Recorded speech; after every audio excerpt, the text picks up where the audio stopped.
আমার একটি শোডাউনকে কেন্দ্র করে যে আলোচনা বা সমালোচনার জন্ম নিয়েছে, সে বিষয়ে আমি একটু ক্লিয়ার করি।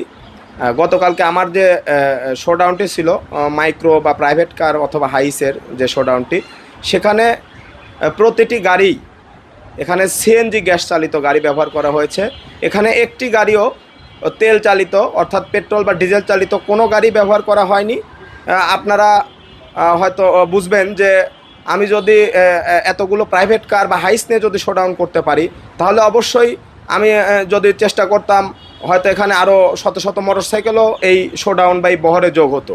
কিন্তু বর্তমান তেলের সংকটের কথা বিবেচনা করেই আমি এখানে কোনো মোটরসাইকেলের বা তেল চালিত কোনো গাড়ি ব্যবহার করিনি।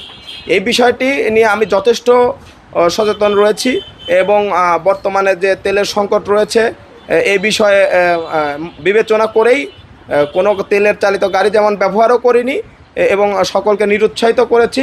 কিন্তু একটি মহল আমার জনপ্রিয়তায় ঈর্ষান্বিত হয়ে, আমার জনপ্রিয়তা দেখে এবং কিছু মিডিয়া আসলে তারা সত্য মিথ্যা যাচাই না করে তারা আসলে এই একটি নিউজ তারা ছড়িয়ে দিয়েছে যে জ্বালানি সংকটের মধ্যে ছাত্রদল নেতার কাণ্ড।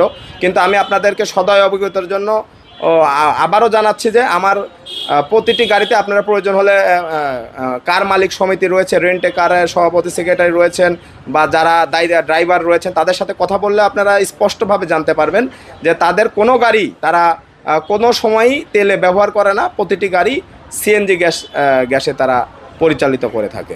কিন্তু আমি যারা না জেনে বা না বুঝে এরকম মিথ্যা তথ্য দিয়ে সংবাদ প্রচার করেছেন, আমি এর তীব্র নিন্দা ও প্রতিবাদ জানাই এবং আমার যে সত্য বিষয়টি এটি তুলে ধরার জন্য আপনাদের প্রতি বিনীত অনুরোধ জানাচ্ছি। ধন্যবাদ।